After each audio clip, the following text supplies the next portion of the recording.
Hello, this is Thomas, K4SWL, and if you're new here, I like to do real-time, real-life amateur radio field activations, which means you come along with me and we try to do a field activation together. And today I am at Mountain Island Educational State Forest here in North Carolina. It's actually located in Stanley, North Carolina. I think the part we're in right now is in Gaston County, just north of Charlotte. And this is an interesting state park. They are not actually officially open to the public yet. They're in the process of building out their infrastructure here. It's a large, I think almost 2,000 acre site, and you can't see it here, but there's actually a building over here where the state forest is. They have all their trucks and stuff, and they're building an educational center further down this way. The staff here are incredibly friendly. It's by appointment that you can come through the gates. And they've let me set up here in front of this house that's being converted, I think, into maybe a ranger station or maybe a ranger accommodations in the future. And they were very kind because I'm under this gorgeous tree, a really beautiful tree here. And it's nice because it's about 92 degrees Fahrenheit today. So even in the shade, I'm feeling a little warm, but there's a nice breeze and it's beautiful. And this is a new to me park, so I'm kind of excited to operate. It's not, it's actually activated fairly frequently, I think, by amateur radio operators, but not a ton. It's one of the more kind of rare parks in this area, I guess you'd say. A lot of them are more heavily trafficked. But yeah, I'm really loving it. And I brought with me today my Yaesu FT-817ND, which I'm very excited about. It's really nice to have this guy in operation again, and probably just, it looks like I'm hooked up to a battery, but I forgot that I think one of the fuses is blown in this particular patch cord. So anyway, I'll be operating off the internal battery of the FT-817, which means I'll be running about 2.5 watts, about a half of a QRP gallon. Let's hope that we can get our 10 today, because conditions are not stellar. They're not horrible either. I think they're about the same as they were yesterday. I did a Summits on the Air activation yesterday, and very quickly activated the summit, and in fact got 11 or 12 contacts in pretty short order, but I didn't get any contacts across the pond, or not too many from far out west. It was mainly just local folks, even on 20 meters and 30 meters. So I don't know what it'll be like today, but today we'll probably start either on 40 or 20 meters. I'm only going to operate CW. Thought about operating SSB, but I forgot to bring the microphone for this guy, so it'll be CW.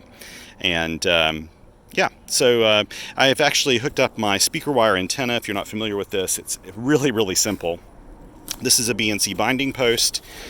If I remember, I'll put a link to this in my description below. Actually, if you look in the description below, there will be a link to qrpr.com where I'll have a full field report from this activation.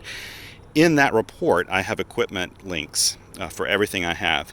And a lot of people have been asking me about this BNC binding post adapter, and these are widely available in a number of places, and I'll put some links in there so you can kind of check them out. But this is a BNC binding post adapter hooked straight up to the ATU. On the red side, I have the radiator, which is going straight up in the tree vertically. Other than just kind of brushing some branches, it's pretty much straight vertical. I think the limb I snagged is probably 45 feet up there, and this antenna radiator wire is exactly 28.5 feet long. If you want to know more about this antenna, I actually built this antenna in a previous video. I'll try to remember to link to it above, up here, and you can click and see that. But it's just some speaker wire, 28.5 foot here, 28.5 foot as a counterpoise, which I just have running out this way.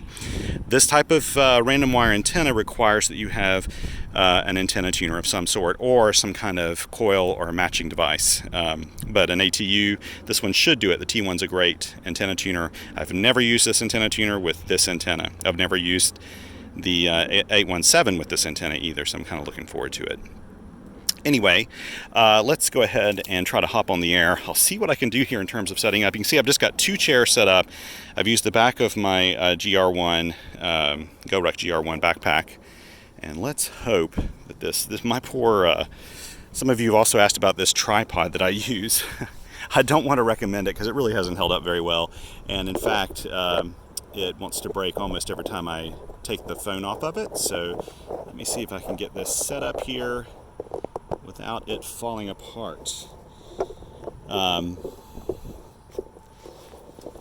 to take me a second. So if you've never watched these videos before, you're in a store for I don't really like call it a treat, but you're going to see all of you're going to see all my successes and all of my mistakes when I do this, because I don't edit out anything in these videos.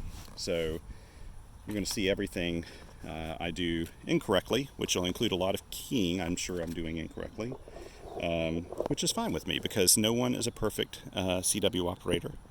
And don't let that stop you from getting out and playing radio in the field, that you're not a perfect CW op. Whoops, okay. So I can get this turned around. Sorry about this. Here we go. Make sure you can see everything too. This is not easy to arrange.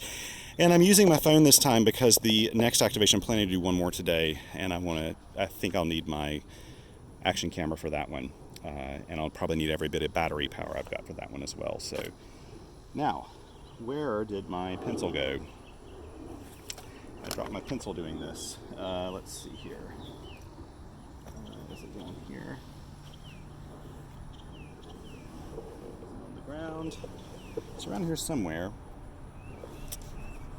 This is what happens when I set up this way. They were very accommodating here at the park though, which was very nice. They made it very easy for me to get out here and set up everything. You know what I'm going to do? Right now I'll have to look for that pencil a little bit later, because for all I know it's like in my pocket or something, but let me pull this out. I think I've got a pen in here. If I were a proper YouTuber, for example, I'd take all of this out post-processing, but I won't do that. Let's see what we can do.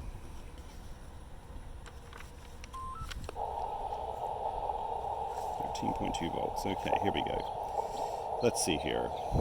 And hopefully, let me just check and make sure you can see the screen. Yeah, I think you can.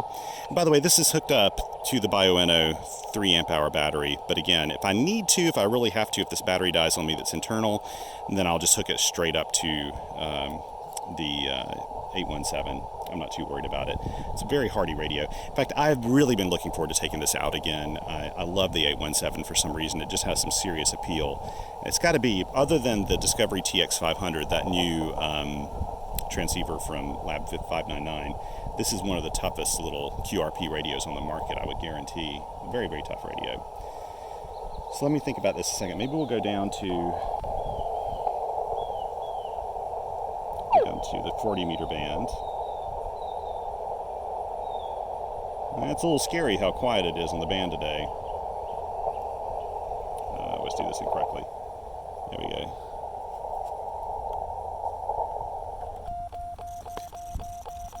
And we're getting a 1-to-1 match on that. The T1 antenna tuner is just amazing. Okay.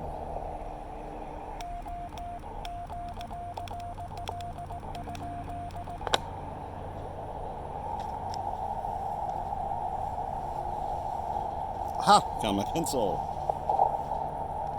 Sorry, I'm sure the audio is all over the place here. It's hard to manage the microphone on this Google Pixel. It's very difficult to manage it. So, and it's very directional. So if I'm talking into it, it can get really loud, and I'm sorry for that. Here we go. So I'll put this back up. This pouch, a lot of you have asked me about it. This is made by the Ride in Rain company, and it's made in the States. I really love it. And I keep a Ride in the Rain pad in here, which I use if it's bad weather or snowing or something like that. That's the pad I use for that. They're kind of more expensive, so I don't pull those out. These are Muji notebooks. These are the A6 notebooks, and I love these. These are pretty affordable. I fill them up with my logs, and I buy more, and I like the size of them. That's the reason I stay with this. Okay, let's see here. Let me see if I can spot myself. Let me do this off to the side here. So I actually probably don't have to spot myself because I've scheduled this activation, but I'm still going to let my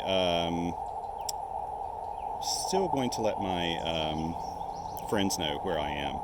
So let me do that real quick.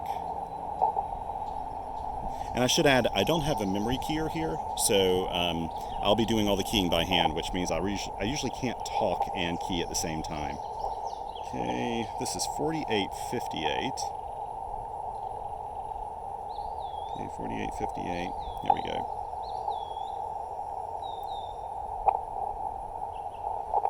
Okay. I think that's sent. Okay. We'll go ahead and start calling CQ.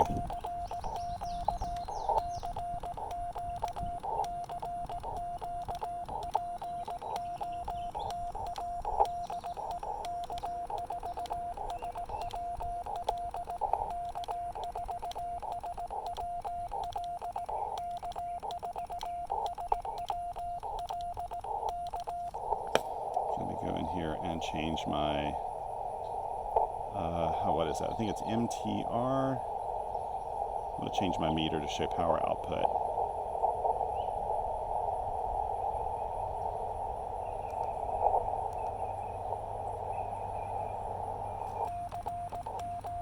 Oh no, okay, so it is operating off the battery because I'm getting full output power, so this will be 5 watts.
It's about the strongest I've heard him in ages on 40 meters.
but they're very weak.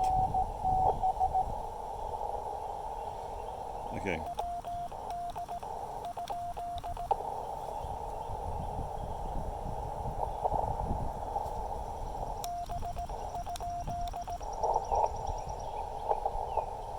I'm sorry, I'm trying my best here.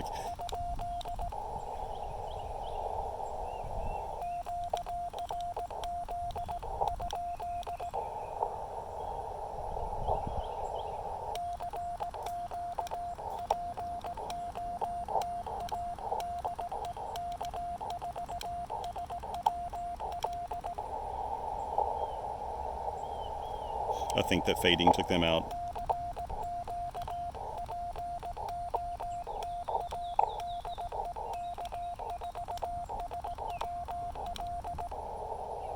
I actually really like the mechanical sound of the 817. I need to get some water.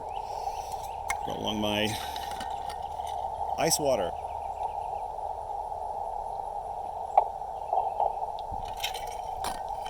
I am so happy I decided to drop some ice in that today.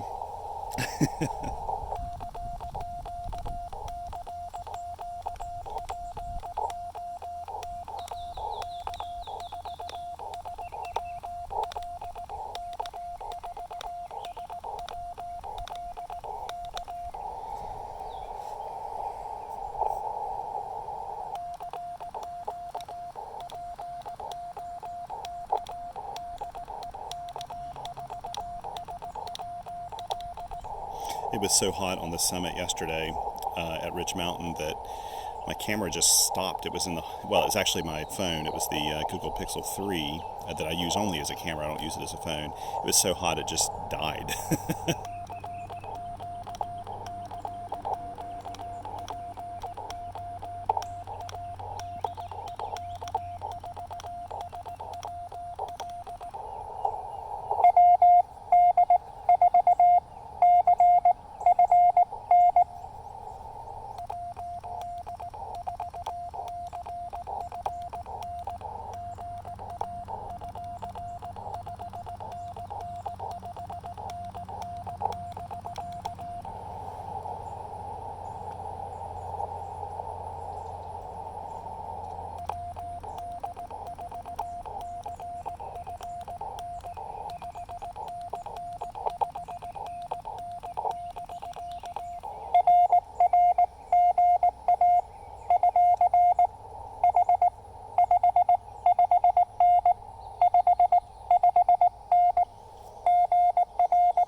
Nice to get a call from Charlie Foxtrot November.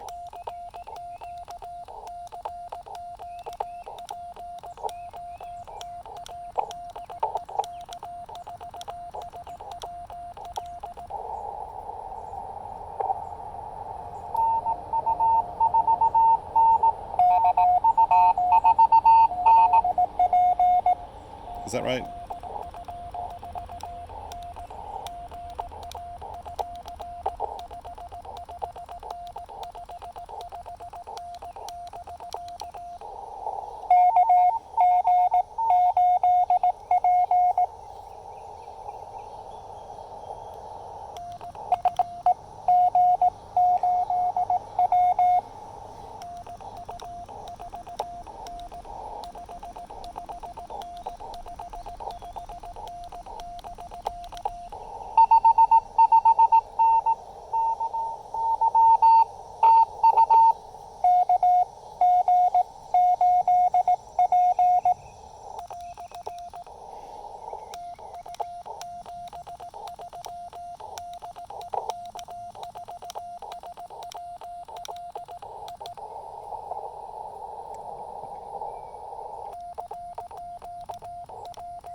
Okay.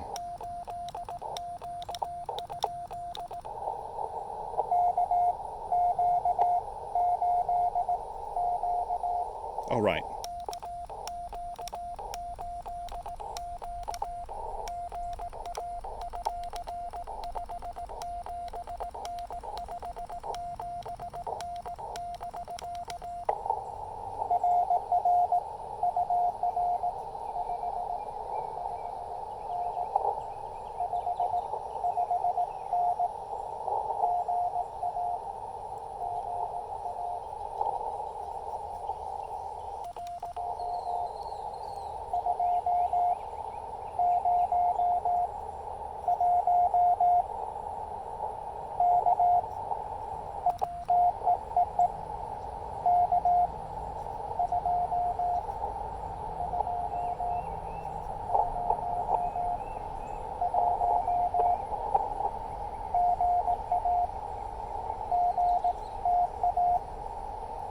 It's a park to park.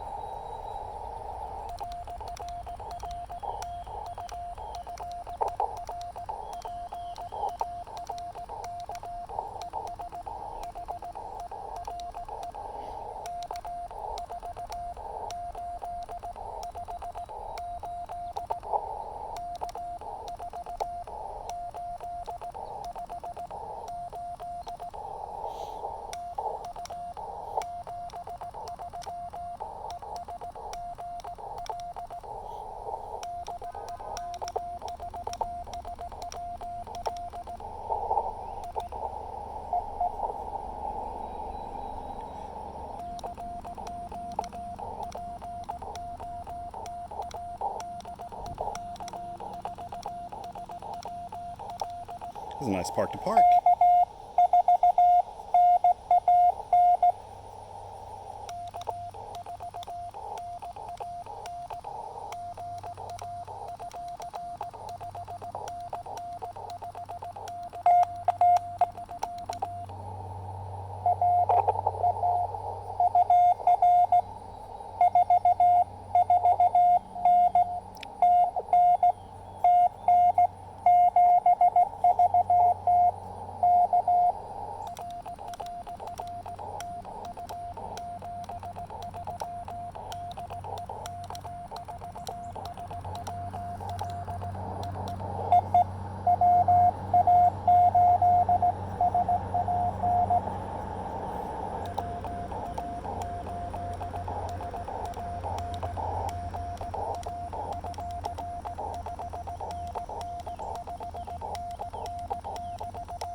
So I got 1, 2, 3, 4, 5, 6, 7, 8. Need 2 more.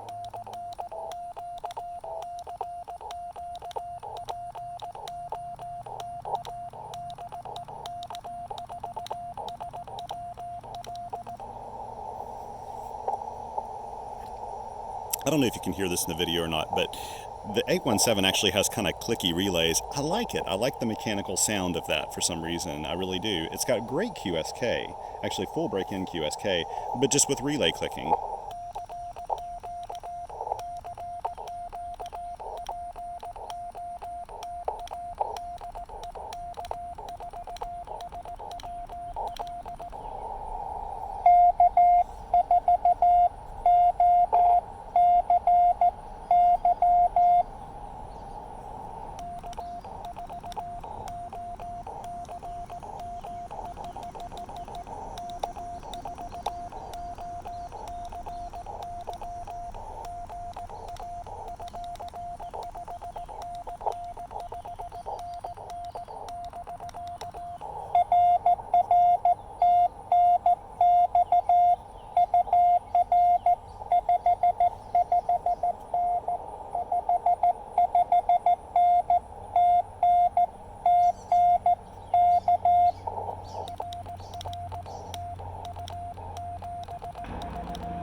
I'm a QSY now.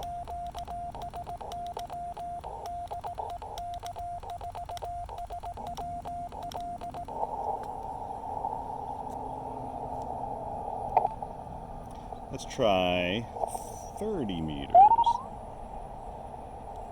Now, I actually would argue that maybe this antenna is a little more efficient on 30 meters. So I've got 9 contacts. I only need 1 more to have a valid park activation. I know I can probably go back down to 40 meters and get that. I'm not going to go for like 1,000 contacts today. I'll probably just, maybe aim for 15 or something if that happens. If not, just 11. I don't care. Or 10. But because I want to keep this video a little short so that I can fit in my next activation either on this camera or my action camera. But what I was talking about, I love the sound of the 817. I know some people don't like that. They really want like pin diode switching with their CW. But there's something about the 817. It just sounds great. It feels kind of mechanical, and that kind of side tone response to me, I read it very nicely. It just works very well. The 817 has to be like it's definitely one of my favorite QRP radios. It's such a unique little radio and has been on the market longer than about any other transceiver I've ever known of. I can't think of another transceiver that's been on the market as long as this one has in various forms. It started out as the 817, they made the 817ND, they've made the 818, but it's basically the same radio. The 818's, this is the 817 basically, with a couple of small upgrades. It was enough of an upgrade that Yaesu was forced to change the model number for FCC and all those other people, I think. At least that's what the Yaesu person told me. But these radios are just built like a tank. There are just a bazillion of them out there, so there are tons of extra parts if you needed them. They're still in production today. Once you put a CW filter in, it's a beautiful sounding radio. It's got a very low noise floor. I love it. I'll never get rid of this thing again. I appreciate Don selling me his, which is the reason why I've got these Goal Zero, or not Goal Zero, what are they called? Portable Zero side panels, because when I bought it from Don, it came with those, and I would have wanted them anyway. That's exactly what I wanted. A drink of water here, drink a sip of water, we'll tune up and try to start operating on 30 meters.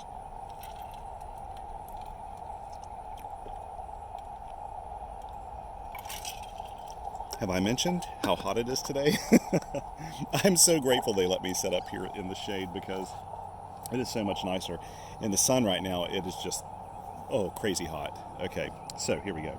I shouldn't complain. People out west have been dealing with 113 degree temperatures and stuff.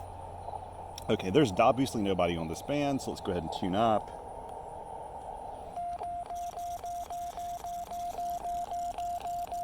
Come on, get it. There we go. Starting to get a better match. Nope. There we go. Now we got a 1-to-1. Perfect. Okay, good.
That's a good sign.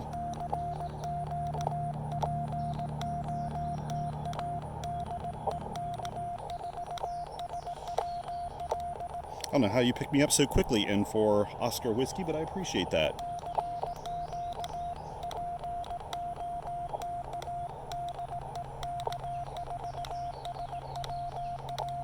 From an activator's point of view, we've completed the activation. We have a valid activation now, so everything else is icing on the cake.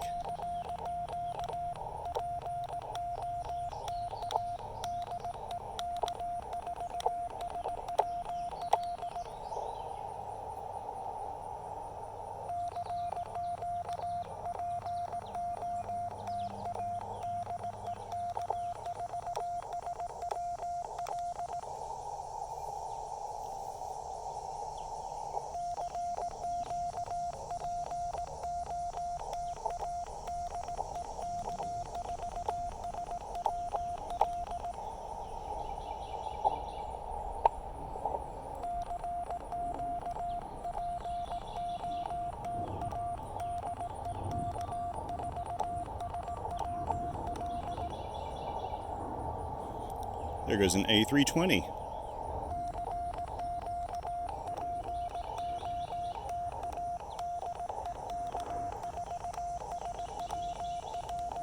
I get the impression that the staff here isn't as crazy about the fact that they're in the flight path. But I love watching aircraft.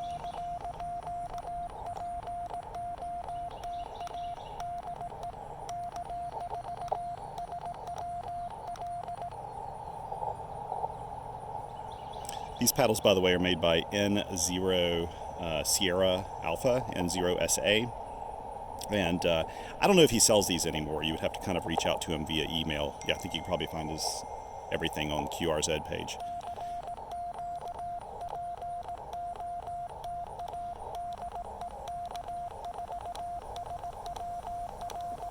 They're great for portable use, actually.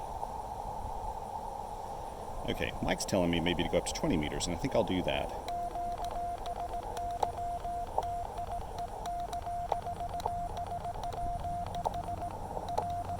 Ooh, messed that up, but that doesn't matter. 20 meters, let's try 20. Leave it there for just a second. Let me get a text ready to send Mike. Let's see if it'll tune up first, right? 4-1. Okay, let's see if it'll tune up. So I'm going to press this. Ah, yeah, it tuned up quickly. There we go.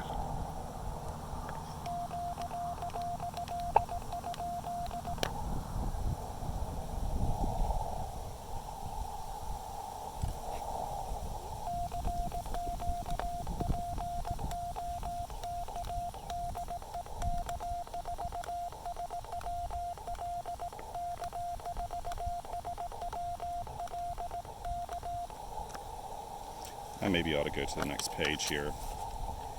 20 meters CW, number 11.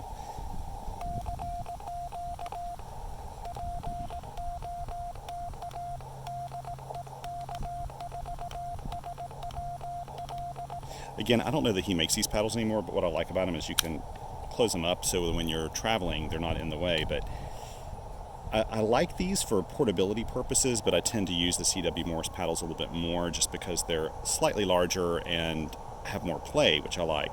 But these are great paddles. I love these paddles.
So I got 11 now.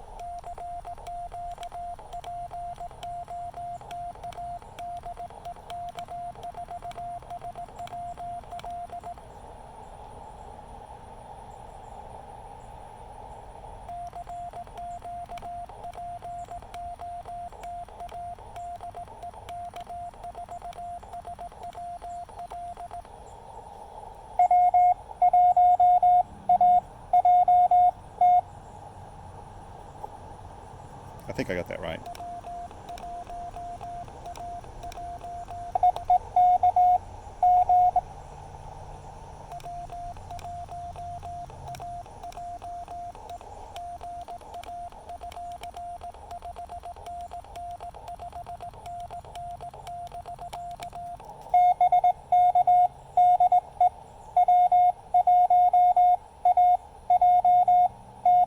Oh, T.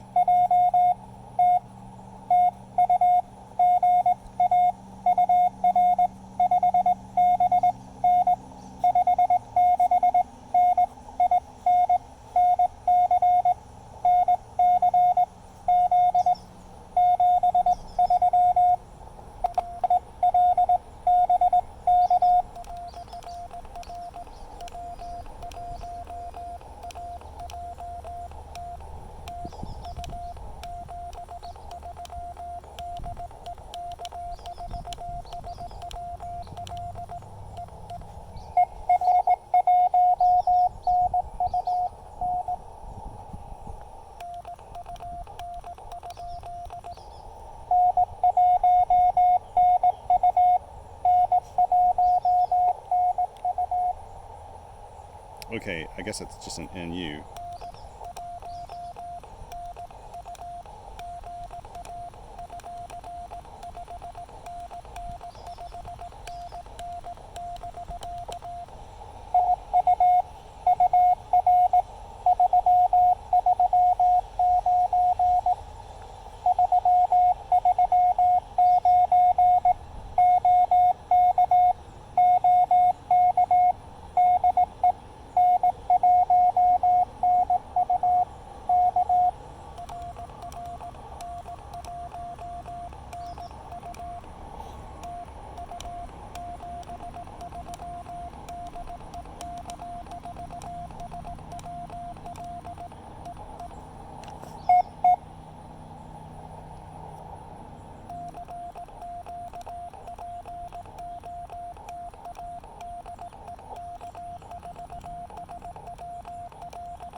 Yay!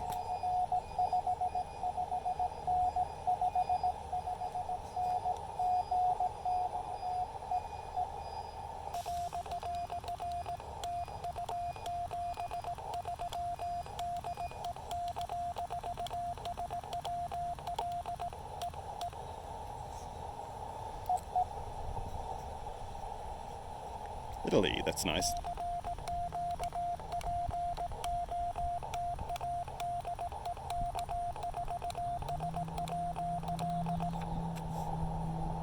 Thank you, India Kilo 4, India Delta Foxtrot.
Nice to get you in here.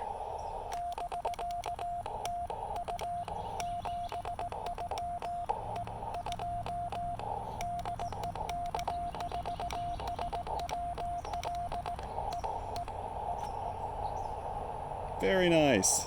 Oh, this is great.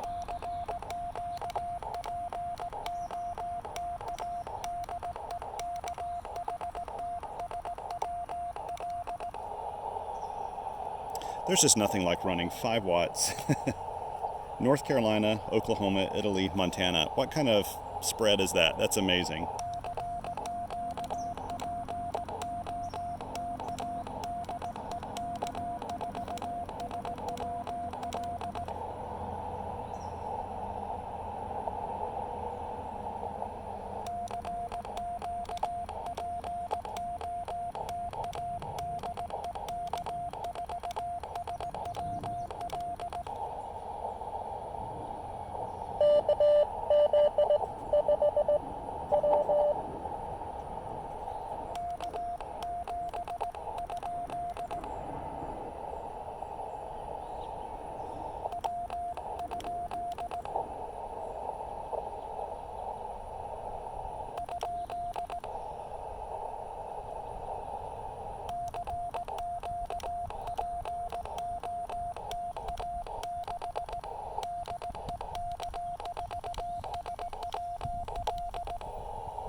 Oh, there we go.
I'm gonna do one more call.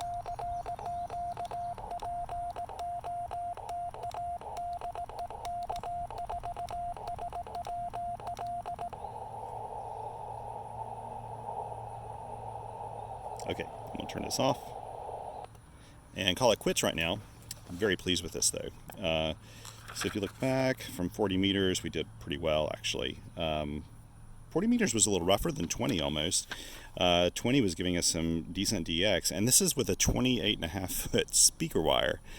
So that is not bad, and considering that we're not on the coast here, in fact, we're near Charlotte, North Carolina, which is kind of in the middle of the state.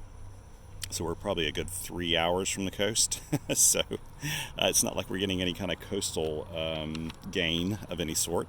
So that's really nice. It's very pleasant to get all those guys in the logs today. And now I think I'm going to head off. I am cutting this short because I do need to do a summit activation later on. And you can look for that in an upcoming video. As I've mentioned before in some of my other videos, there's about a 2-week delay most of the time with my videos because, frankly, I have to upload them. And where I live, it's just not easy to upload. So I have to wait till I get to a spot that I can do that. But here you can kind of see my operating position again. This was kind of cushy compared to what I normally do, which is just sitting on the ground, or when I'm actually able to do a picnic table sort of deployment.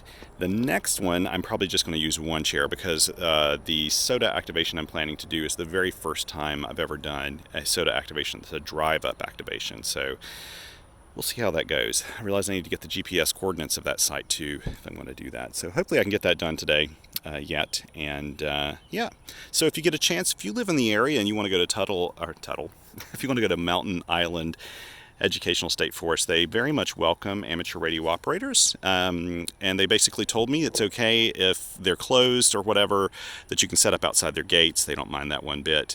If you need to come in here inside the site, then you need to contact them in advance and ask them because the gates are usually closed. They don't have a manned ranger station all the time because they also are working with their new educational center. There have been lots of trucks going by actually as they're working on that. It's a new, I think it's about a 3,000 foot facility. It should be really nice, but I'm very impressed. This is really nice. It's nice to be out here next to the pond, and Mountain Island actually provides water for, I think they told me, 1 in 23 North Carolinians. Like, this is a really big water base, or watershed area, and a big water resource for a lot of North Carolinians. So the land around here is protecting it from development, which is really nice. So we got trees and things that can grow here, and it doesn't turn into just normal urban sprawl everywhere. I kind of appreciate that. So Anyway, thank you very much for coming along with me today. If you like what you see here, I mean, it kind of surprised me if you do, but if you like what you see here, feel free to subscribe. I'd love to know that you appreciate the site, and feel free to share it with a friend that you don't like. And I really do appreciate this. I know this is kind of contrary to what most YouTubers do, for a good reason. I know that this will never become a very popular channel, and I'm fine with that because people get to practice CW. I get to have somebody along for the ride, and you can see what it's like really doing a park activation, a summit activation, and hopefully someday I'll do an island activation.